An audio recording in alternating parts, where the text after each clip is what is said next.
Sudah. Sampai pening abang tu tadi. Baca order. Daging biasa, double.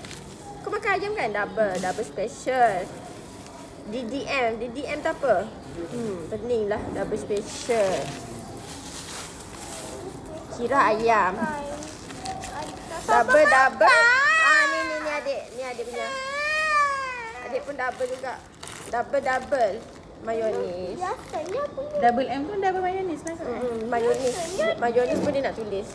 Daging mayonis. Nah, tak ada sayur kan? Daging double special, Mamat. Lepas tu, daging biasa kot ni. Takut balik mana lapar. Mia makan? Mia makan ayam.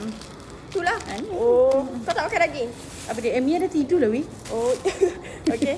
So, malam-malam kita makan burger. Kalau tanya abang tu meniaga dekat area Puncak Alam. Aku Ni suka kawan kita ajak tidur rumah dia sebab laki dia tak ada. Kita dah biasa laki tak ada. Takut tiba-tiba kau. Kau cakap kau sama kawan kita. Dia kata sedap. Aku suka sayur dia. Sayur saga. Senang nak makan kan?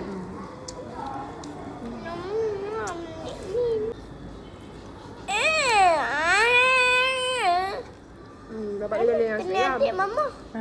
Dia tak ada lain sikit. Aku nak tengok. Dia tak atas kereta lah. Mama. Ambil lah tapi mak dia tak nak makan. Nak makan wayang penyek tu kan. Bawa dia ke wayang penyek. Balik-balik tu bapak dia call lah. Adik makan tak nasi ayam tu? Tak sedap. 50 orang kita akan Makan ke tak? Dia ada. Tak makan. Mana nasi ayamnya nak tengok? Dia bawa pergi tengok kat dapur. Lepas dia tengok, Bapaknya tengok.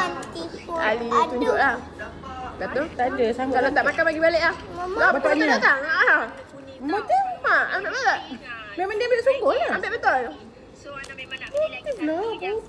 Memang dia memang spesifik banget. Lepas tu aku dah tahu dah kenapa budaknya balik dari dia asyik lapar.